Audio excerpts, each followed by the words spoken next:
Guys, real talk. Well, I don't know how to break this to you, but I skipped the knock knock scene, so you guys aren't gonna be able to see what happened. Doesn't that suck? I mean, arguably one of the best parts of the game is just closed to you now, and well, I mean, there's nothing that can be done. You'll just have to live on. It was just a shitty scene with the Ares people talking about slice of life shit, I guess. Sakura isn't gonna leave this territory most likely because depending on what I do, it's responsive. It depends what the AI does because I'm bad with timetables. Like, I don't know the exact time frame for everything. Like, for those of you who have experience with the game, I don't know when Dokutsu is gonna move into North Africa. Well, okay, you know, and stuff like that. I don't know that stuff. I know it happens. I know it happens soonish. I don't know the exact time. So he's probably going to be stationed here for a few turns because I don't know how long I'm going to need him there. So that's what that comes down to. He's going there, keep order. I don't know if I mentioned it, but because I have this territory now, Melee Tiger, you need to keep a unit there. Or no, I might have mentioned this, but Rashihara will throw a tantrum if that place gets unstable 2 or 3 times. She'll just leave your army. And I think rebels spawn there. I'm not positive, but in any case, you want to keep, you want to keep it on lockdown. You want to keep all the territories on lockdown. It's just that that one in particular has some repercussions if you do not. And it's related to her. You have to recruit her. I didn't recruit her yet. I recruited Ugaki Sakura instead. I'll recruit Rashihara and well, a lot of the people I have in that list, it's just that I can only do 1 per turn, as you know. So, as big of a pain as that is, it cannot be helped. It just can't be helped, as my Japanese anime would put it. You know. But, I'm attacking this territory. I don't even remember what it's called. Anyway, it's an important territory in the game, actually, because it has to do with a route. The Space Monster route. Again, I don't know anything about that route. I don't know if there are multiple ends to that route. I don't know how to trigger it even, really. I know nothing about it. Other than that girl, that really cute girl with the tattoos is important. I think you get H scenes with her in that route. And I'm pretty sure Mikado is relevant as well. So, that is how that goes. Anyway, this is an easy fight. I'll skip the text. They decide not to use the Space Monster against you. If you attack it, you're fucked. I think there might even be a video on YouTube. I haven't really looked in a while, but you can kill this. Technically, I believe you can kill this. I don't know what happens. I don't know if anything happens. I remember people saying that it wasn't programmed to do anything if you killed it. I don't remember if that's true or false, but I remember hearing it somewhere, so I will put it out there. Well, luckily he's faster than both of them, and so is Raizo, interestingly. So is Lala. Alright, easy kills. Do it that way, do it this way. But anyway, Melbourne, taking Melbourne gives me a shitty ship, I think. I don't know what it is. What does that do? Oh yeah, he gets an attack bonus against monster units. You can recruit this guy. He might come with the destruction of this territory. I don't remember. I remember him being pretty terrible at everything. You don't use him. He has like a command like that. He has that command ship and that's it. He's a trash can unit. So there are a lot of units like that in this game, unfortunately, but whatever. So yeah, I don't really have much else to say about this fight, other than I don't remember exactly what Melbourne gives me, so we'll see. Melbourne's in Australia, right? Australia? I think it is. So this place might supposedly represent Australia. I didn't even see the name of the island. I didn't pay any attention at all. Pretty bad of me, hey? In any case, I have to kill these. I don't know what the hell they are. They're kangaroos. Yeah, so this is Australia. Good. Good. Go me. I'm the best.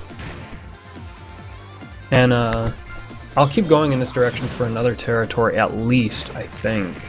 Or is it north? It's North 1 territory? I don't remember. Why not? Just do another fight. Like I mentioned before, I don't know what the failure rate is if you're missing 1 star. I don't know if you can fail. But why chance it when it takes just another click, right? No real reason to. There you go. Easy takeover. Oh yeah, and I was thinking about it, and this is something that I may as well mention in this part because I'm pretty sure I didn't mention it before. When like, this game feels really simple and like there's not enough stuff in it. Before I continue on that, Panty Ruins are... Oh, I don't remember who they're for. I almost said they're for Raizo, but the breast shrines are for Raizo. So I don't know. Resources, 840, wow. Gotta go with the quarry again. I do all quarries because I can change it later and it doesn't matter. But what I was saying was, it feels like it's a big mini game when you're attacking the planets, right? If there was another phase of the game per planet where you took it over with ground units, it would feel like a full fleshed out die game, don't you agree? It's just missing that, it doesn't have that. And speaking of other die games, Keiichiro is probably a reference to the guy from Daibancho. I mean, that's what I saw him as initially, because he's close friends with the main character, they look really similar. I'm talking about, what's his name, Kuge? I don't remember exactly, to be honest with you. But you know, the shadow guy from Daibancho, who's friends with Roga. You know, they look really similar. You know, there are a lot of similarities in this game. I think it lists a couple on the wiki. I may have seen it on the wiki originally. It says that Douglas looks a lot like, what's his name? Glasses motorcycle guy, Ren. They look a lot alike, and it could be a reference, you know. They have a very, very direct reference in this game to Daibancho. They have a few, actually. So, I fully believe that, you know, references like your advisor here looking a lot like past characters, and in a similar role to those past characters, is pretty intentional. Their names are even similar, if I recall correctly. I don't know, though. Keiichiro? It was Keiichiro or something along those lines in Daibancho. It's been a while. It's been a while since I played Daibancho, so forgive me. Anyway, I guess I can let this go. Mostly for myself, maybe. I don't remember what this is. It's just them talking about the space monster, I think, and whatever. So it's not really important. You don't get to do anything there. God damn it. Alright. Okay. Monster Princess is mostly Japanese, I think. I don't remember. But I'll not be doing any of that right now. Guess we'll go talk to Rashara. And, well, it just recruits her. I'm not gonna go through that dialogue. What the fuck, you know?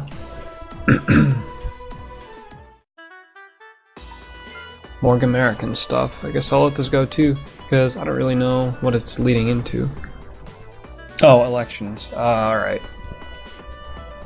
It's about the elections in Gamerica, and Eagle Douglas is running for the election, which I skipped it.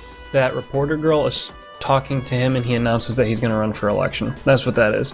I skipped it because it's mostly boring, and it's not that big of a plot point, even though it sounds like it would be. You know.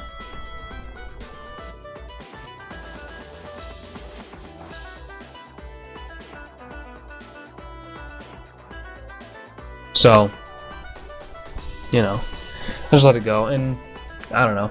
They in this game they make it seem like it's really bad and biased, and you know, they can just cheat the elections hardcore and stuff. I mean, something that a lot of people don't know about America, if you're not American, is that there's the thing called the Electoral College, and that basically controls all the votes in the country, and it ultimately does void, you know, a person's personal vote. You know, like, if I go and vote for a president, my vote goes to the Electoral College, and they look at it and they decide if it's okay. Ultimately, that's what's happening. Each state has, you know, X amount of Electoral College votes based on, I think it's senators, or House of Representative members, that's what it is.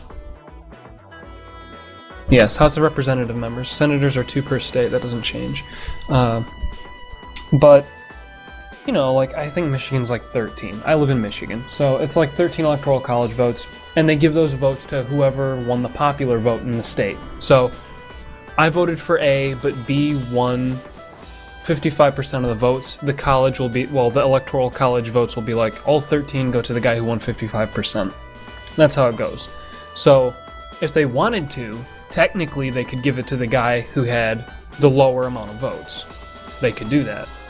That has never happened. And it's in place to stop people from, well, you know, like Hitler coming to power.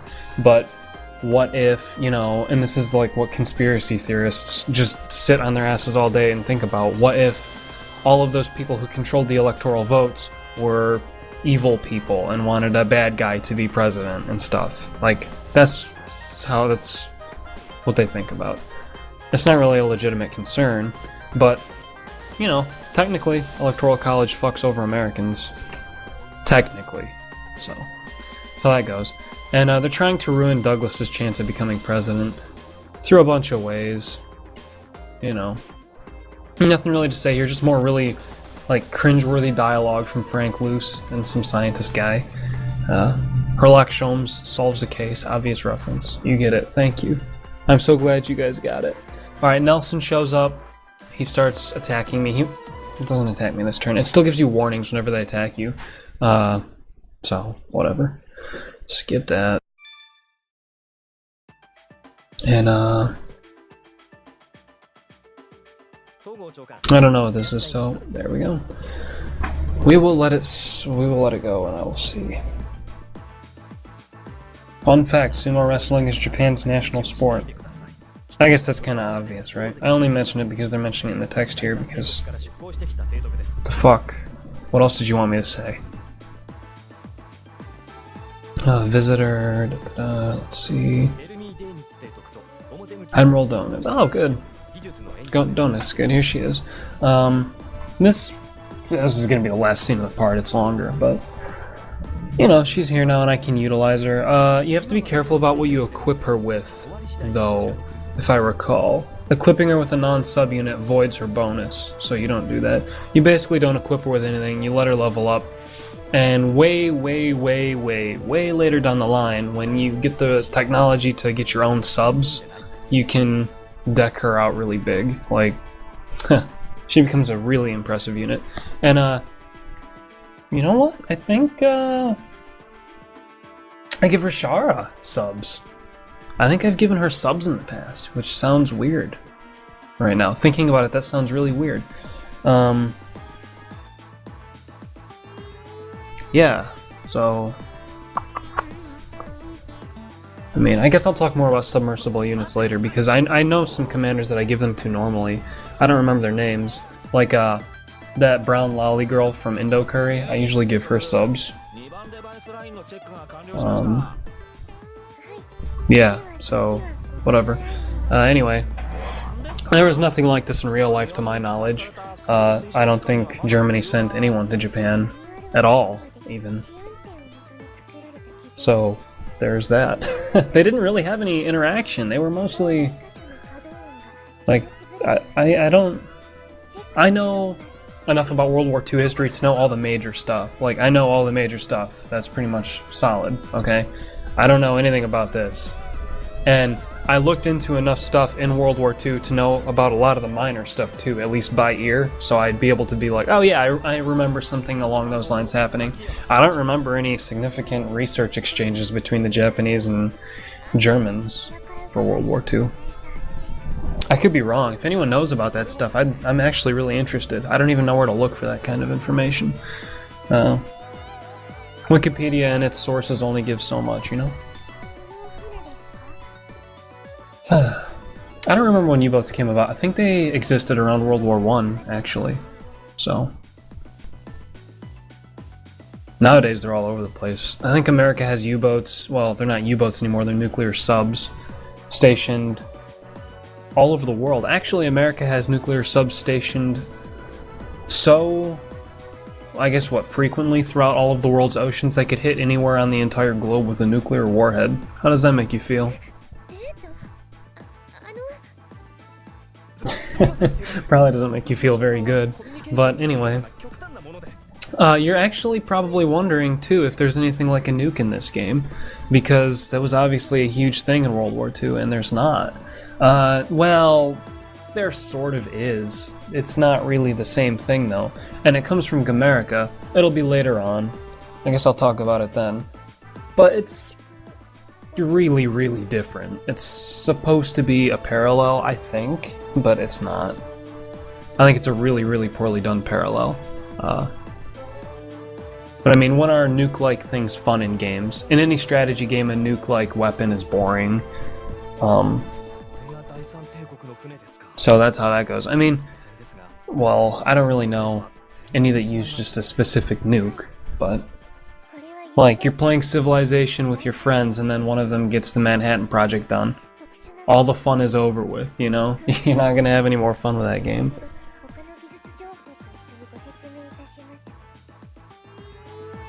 Nukes are fun to talk about, though. We can talk about that later on. This part's coming to a close. But, I guess I'll do stuff with Donuts. She has a lot of, what are they called? Character scenes, I guess. You can talk to her in this game. I'll do most of them. I don't think they're required. But I'll do them. Because she's interesting. So, that's how that goes. Also, Donuts has the shittiest hat in the game. Just putting that out there, so you know. If there was any confusion for a second that she has the worst hat, you know, it's out there now. But, yeah, I really like a lot of her scenes. I don't know why. I just, feel really, like, at home with her scenes. I don't know what that means.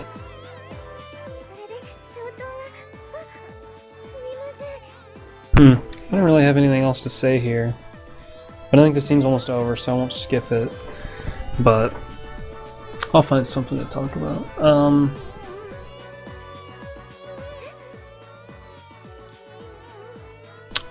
There are actually lesbians in this game. I guess that's worth mentioning. Donuts isn't really. I mean, no, she's not. Goebbels, it hints that Goebbels might be. Or is at least interested in Raitia sexually, but doesn't really mean much. It's an eroge, so sexual orientation tends to mean very little in these games.